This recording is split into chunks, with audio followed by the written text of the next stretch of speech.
Alors bienvenue dans cette vidéo hebdomadaire. Aujourd'hui on va faire le point sur tous les trades que j'avais fait pendant le mois d'août. Et ensuite on va passer à travers l'analyse technique de Tesla, le S&P 500, le Nasdaq et on va finir avec le Bitcoin. Donc bienvenue sur ma chaîne, je m'appelle Bertrand Kervella et on est là pour parler de toutes les astuces et techniques qui marchent en trading. Donc aujourd'hui on va faire un peu le bilan du mois de août et également on va faire des prévisions sur le mois de septembre qui logiquement c'est le mois le plus chaotique de l'année avec normalement une belle baisse. Donc d'abord on va démarrer avec le mois d'août. Là ce que tu vois sur l'écran c'est ce que j'appelle le TQQ. C'est ce que je traite principalement. Donc qu'est-ce que le TQQ? C'est le Nasdaq en effet de levier x3. C'est-à-dire que quand le Nasdaq va augmenter de 1%, le TQQ lui va être multiplié par 3. Donc ça voudra dire 3%. Et en sens inverse, si le Nasdaq perdait 1%, le TQQ va perdre 3%. Donc voilà ce qui s'est passé, c'est qu'au mois de août, donc c'était le 18 août, on est sorti excessivement à l'extérieur des bancs de boulanger. Donc j'ai acheté immédiatement à l'ouverture ici. Et ensuite c'est bien monté pendant quelques jours jusque là. Et donc là, jusque là en fait on a été monté, on a dépassé déjà les 15% je crois. Donc une fois qu'on a atteint les 15%, j'ai déplacé mon take profit ici à 10% de gain. Voilà, donc j'ai vendu ici. Donc là j'ai acheté là et j'ai vendu là. Donc j'ai fait 10% de gain sur ce trade. Et vu que j'ai vendu toutes mes positions ici, j'ai racheté à nouveau ici. Et à partir de là, bam bam bam, c'est remonté encore à nouveau pendant le mois d'août. Et jeudi dernier, en fait, j'ai décidé de vendre tout à 42,15 parce qu'à nouveau, on se rapprochait des bandes de boulanger. Donc maintenant, sur mon portefeuille, au niveau du TQQ, je n'ai absolument aucune unité. En fait, j'ai tout vendu. Donc j'ai fait la première vente ici et ma deuxième vente ici. Par contre, autre chose que j'ai encore sur mon portefeuille, c'est du TLT. Ou plutôt le TMF qui est en effet de levier x3 du TLT. Le TLT, ce sont les obligations américaines. Et le TMF, c'est la version x3. Donc moi, j'avais acheté ici à l'ouverture. Donc c'était ce jour-là, c'était le 4 août. Donc j'avais mis 5% de mon argent, également j'avais rajouté encore 5% de mon argent ici. Donc au total j'ai 10% de mon argent qui est engagé dans ce trade et aujourd'hui on est environ ici.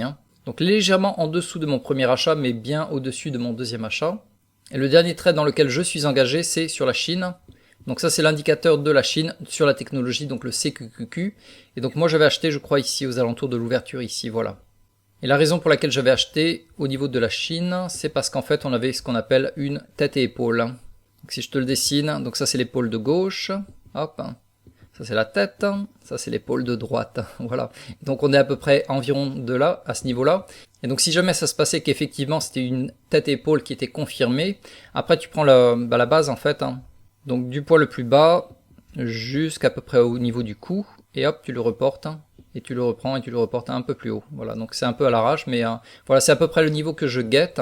Donc si jamais mon trade était gagnant, j'ai acheté environ ici et je vendrai aux alentours de légèrement avant, donc aux alentours de ici, donc environ 80% de gain sur ce trade, voilà, parce que la résistance sera ici, comme tu le vois ici, voilà.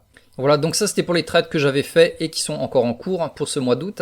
Et maintenant on va attaquer avec le mois de septembre. Et donc la raison pour laquelle je partage ces trades, c'est parce que il y a beaucoup de youtubeurs qui vont en fait faire des leçons sur le trading, qui vont parler de ci, de ça, mais qui vont jamais dévoiler en fait leur propre trade. Donc personnellement, moi j'aime bien montrer carrément ce que je fais, parce qu'en fait ce que j'enseigne, c'est ce que je fais, ce que je fais, c'est ce que j'enseigne également. Donc ça coïncide, et je préfère être vraiment clair avec toi, transparent par rapport à mes propres trades. Donc voilà, tu as vu l'aperçu du mois d'août. Et donc également, si ça t'intéresse de trader à mes côtés, dans la description de cette vidéo, il y a un lien sur lequel tu peux voir l'atelier gratuit qui dure 40 minutes, dans lequel je vais te montrer les deux indices que je trade, qui rapportent cette moyenne annuelle de quand même 80% parce qu'on a un effet de levier x3. Donc si ça t'intéresse, tu cliques sur le lien, tu regardes la vidéo et ensuite il y aura un formulaire auquel tu peux répondre et ensuite toi et moi on se verra de tête à tête pour voir si ça t'intéresserait de trader à mes côtés. Et ceci étant dit, on va passer maintenant à l'analyse de Tesla. Alors maintenant je suis sur Tesla en fréquence 2 heures et on va voir en fait là où on est arrivé. Donc déjà il faut savoir qu'on avait vraiment bien chuté et on s'attendait éventuellement arriver presque aux 200, on n'était pas loin. Et finalement on a eu cette île là, ce qu'on appelle une île. Parce qu'en fait il y a un gap ici juste avant, il y a un gap juste après, donc ça fait cette île. Et en général quand tu as une île, ça monte en puissance et effectivement c'est bien monté, on s'attendait éventuellement que ça monte jusqu'à cette grosse barrière ici. Et finalement c'est retombé juste avant d'y arriver. Donc la question à se poser maintenant c'est est-ce que l'on va continuer à chuter sur Tesla, surtout qu'il y a eu quand même une grosse news comme quoi ils ont vraiment réduit en fait le prix de leur voiture. Donc ce qui veut dire également pour les investisseurs en termes de marge, ils ont vachement réduit les marges. Mais pour le moment, comme tu le vois, effectivement on a vraiment un problème à dépasser là, on va dire la barre des 260. Donc si jamais je te mets carrément la résistance aux alentours de 260 ici. Et en termes de support, on avait touché ici, également on avait une forte zone qui avait travaillé ici, donc ça serait le prochain support à ne pas dépasser. Et si jamais en fait on devait le casser, donc c'est-à-dire que hop, la fermeture éventuellement serait en dessous, c'est souvent la fermeture le plus important à regarder. Là en fait on peut remonter éventuellement pour redescendre de plus belle jusqu'à peu près au 212. Et si on cherche éventuellement le point le plus intéressant pour rentrer là où il y aurait pas mal de personnes, ce serait peut-être aux alentours de 230. Ça correspond également au Fibonacci qui est, tu prends le plus bas, tu prends le plus haut comme ça. Et apparemment on arrive dans cette zone, ce qu'on appelle le Golden Pocket aux alentours de 230, qui correspond également à cette zone ici. Donc voilà, c'est à peu près les niveaux à guetter. Forte résistance aux alentours de 260. Prochain support aux alentours de 240. Et éventuellement, on trouverait pas mal d'achats aux alentours de 230, et si jamais ça ne devait pas tenir, on retomberait vers les 212 ici.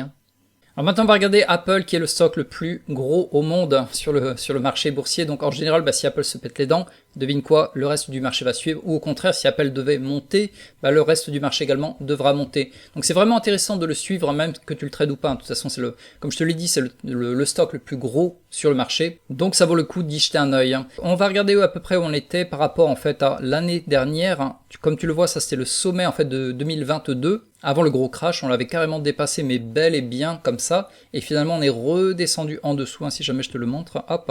Donc ça, c'est vraiment le point culminant, on va dire, de 2022.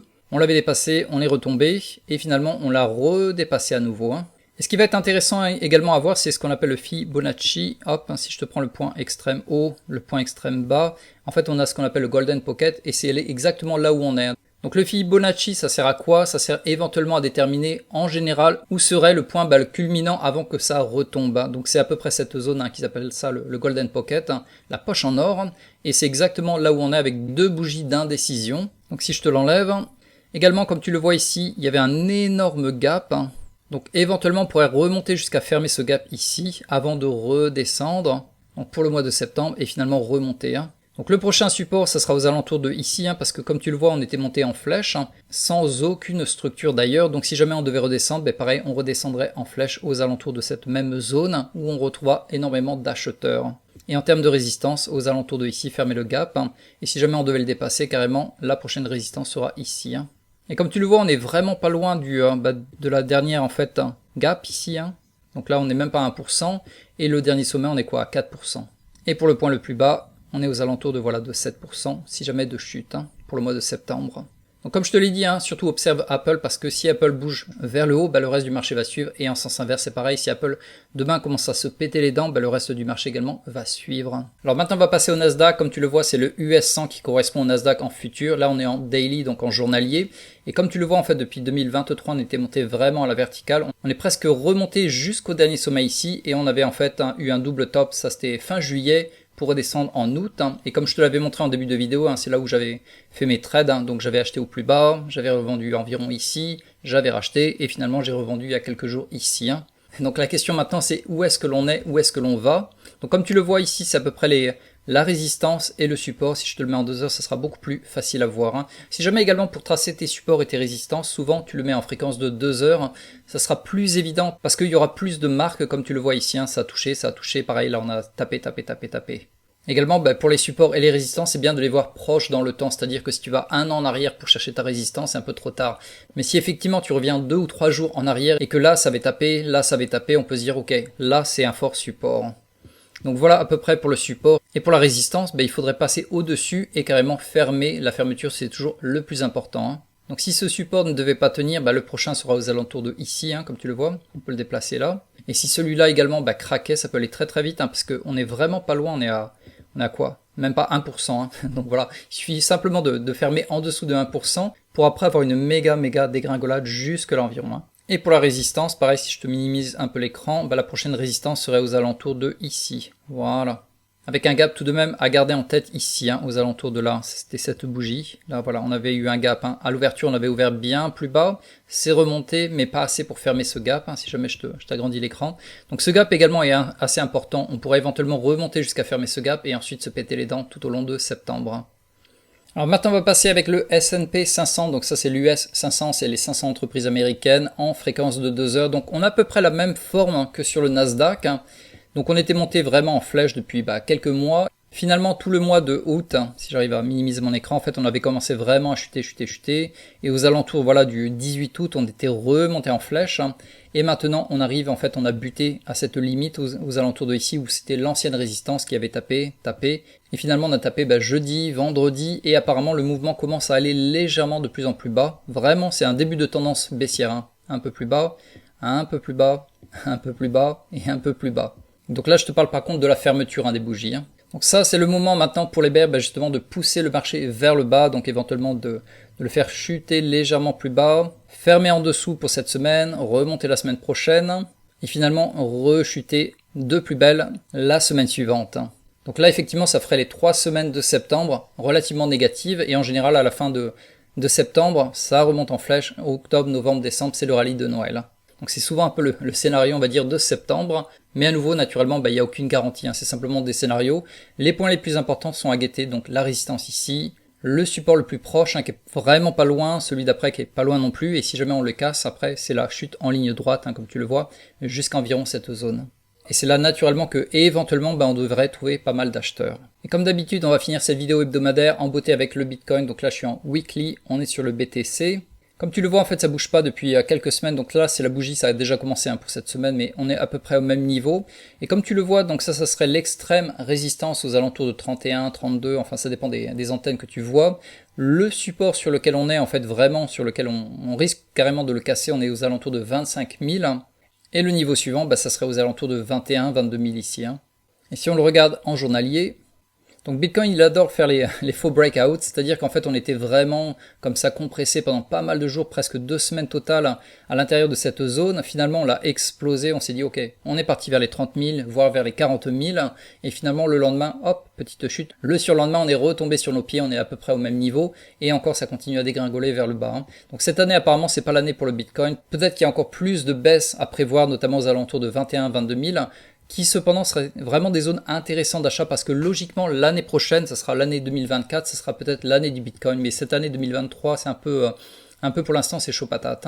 Donc faut voir, peut-être que si on arrive à passer la zone des 31 000, là évidemment on sera parti sur les 40 000, donc ce sera la prochaine cible. Cependant là on est plutôt vers le scénario baissier, comme tu le vois. On a essayé, on a été rejeté, on est à quelques pourcentages de vraiment casser ce support et d'arriver au prochain qui est aux alentours de 21 000, voire carrément 20 000. Donc si jamais on devait tomber vers les 20 000, là ça peut être vraiment intéressant d'y placer quelques billes, notamment 5%, 10% du portefeuille. Et si on continue à chuter aux alentours de, c'est la prochaine, aux alentours de 16 000, voire plutôt aux alentours de 18 000, éventuellement rajouter encore 5-10% de son argent. Mais voilà, c'est à peu près les prédictions pour le Bitcoin. Pour l'instant, le scénario est plus vers la baisse. Et ça sera intéressant d'y ajouter quelques billes aux alentours de 20 000, voilà, aux alentours de ici 21-20 000. Donc voilà, on en a fini avec cette vidéo hebdomadaire. Si jamais tu l'apprécies, s'il te plaît, clique sur j'aime, ça me fait vraiment plaisir parce que ça prend pas mal de temps en fait de faire le montage, faire les recherches, publier la vidéo. Également, tout en bas à droite, ici, tu vas retrouver le bouton s'abonner. Si jamais tu cliques dessus, comme ça, tu seras notifié. Chaque semaine, je vais publier l'analyse hebdomadaire en te montrant justement les résistances et les supports. Et toujours également, en fin de semaine, je vais publier une vidéo un peu plus avancée sur une stratégie de trading. Donc, pense à t'abonner ici en bas à droite. Également, comme je t'avais parlé de mon atelier qui est complètement gratuit, tu vas retrouver le lien dans la description. Et dans cet atelier qui va durer 40 minutes, je vais te montrer les 2 indices que je trade en effet de levier x3 pour viser cette moyenne annuelle de quand même 80%. Donc si ça t'intéresse de le faire seulement, surtout en 3 minutes, ça prend seulement 3 minutes par jour pour viser les 80%, tu cliques sur le lien dans la description et ensuite si ça t'intéresse de le trader à mes côtés, tu rempliras le formulaire que tu retrouveras sur la page et toi et moi on se verra face à face pendant 40 minutes pour en discuter. Voilà, sur ce je te souhaite une excellente journée.